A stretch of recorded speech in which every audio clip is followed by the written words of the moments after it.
Bonjour à tous, j'espère que vous allez bien et aujourd'hui on se retrouve pour parler de la réplication chez les eucaryotes. Une cellule souhaitant se diviser doit d'abord doubler sa quantité d'ADN pour que chaque cellule fille puisse hériter donc du même génome. Génome qui est représenté, qui est matérialisé par l'ADN. Pour rappel, l'ADN se présente sous forme de double brin complémentaire. On parle de complémentarité AT et GC qui sont reliées par des liaisons hydrogènes. L'extrémité où on retrouve un OH sera nommée 3' et l'extrémité où on retrouve un phosphate sera notée 5'. On rappelle qu'on lit l'ADN donc du 3' vers le 5'.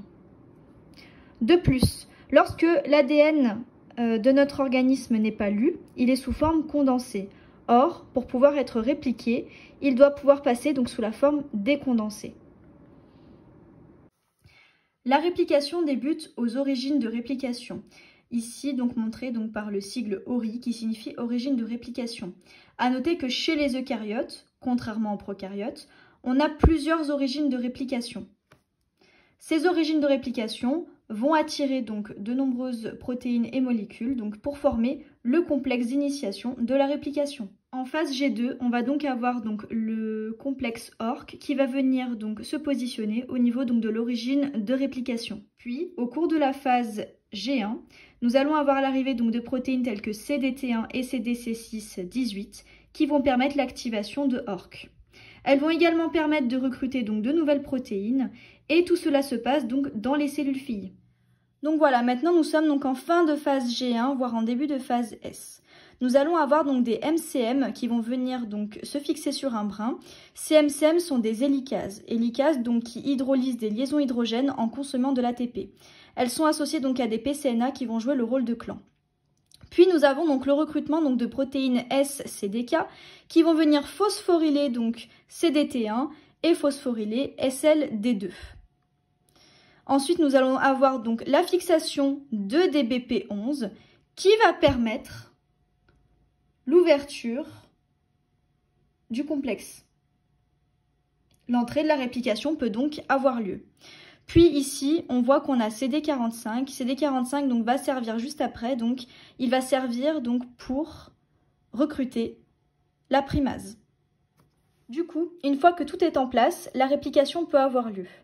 Il y a cependant une chose à bien avoir à l'esprit, c'est que l'ADN ne se réplique qu'une fois et une seule fois. Ainsi, la cellule va mettre en place donc, un système qu'on appelle anti-retour, avec notamment la géminine qui est active en phase S, et qui va donc permettre d'inhiber la réinitiation de la réplication. Et on va aussi avoir l'action de SPF qui va avoir donc une action protéolytique en venant détruire CD6-18. Du coup, une fois que la réplication a été initiée, le complexe MCM-PCNA continue de progresser, donc d'éliminer les liaisons hydrogènes, donc toujours en hydrolysant de l'ATP, pour pouvoir en fait ouvrir l'ADN. Donc c'est ce qu'on voit ici, donc la fourche de réplication. En plus de ça, donc on a donc des protéines, donc les RPA, qui vont venir se fixer sur les brins d'ADN afin d'éviter que les deux brins ne se réassocient ensemble. Entre-temps, on a aussi donc CDC45 qui est fixé et qui va permettre le recrutement donc de la polymérase alpha et de la primase.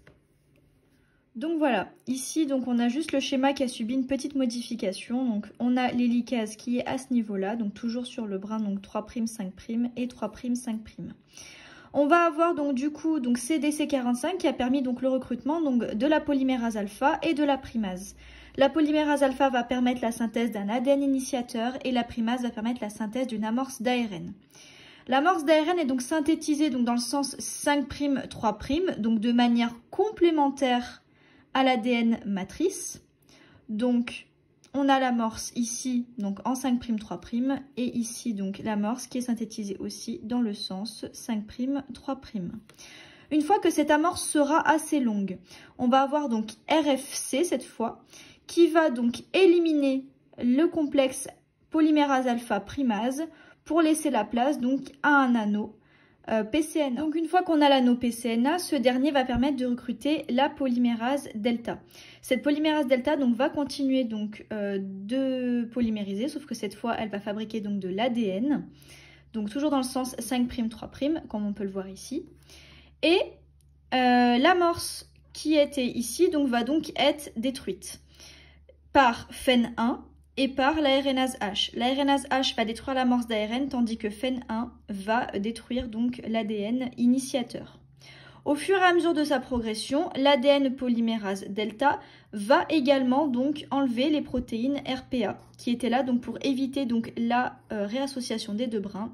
Sauf que là, l'ADN est synthétisé, il peut donc y avoir une réassociation des deux brins. Si on reprend maintenant le schéma, on voit que l'hélicase qui était juste ici a continué sa progression et elle a continué donc d'ouvrir la double hélice d'ADN.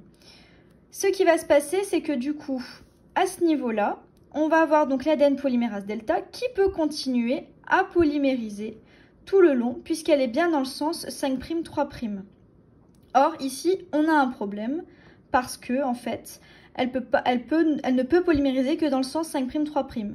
Donc, ici, on va devoir reformer une amorce pour pouvoir continuer donc la polymérisation. Donc ici, comme vous pouvez le voir, en fait, on a donc poursuivi la polymérisation, donc toujours par l'ADN polymérase delta.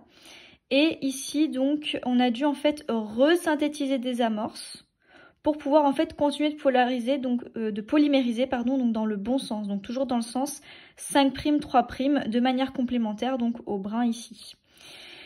Ici, donc, vu qu'on a donc une continuité de la polymérisation, c'est ce qu'on va appeler le brin continu.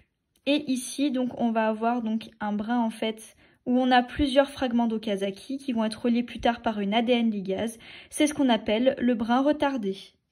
La réplication se termine lorsque deux fourches de réplication se rencontrent, lorsque deux yeux de réplication se rencontrent, ou alors lorsque la fourche bute contre l'extrémité d'un chromosome.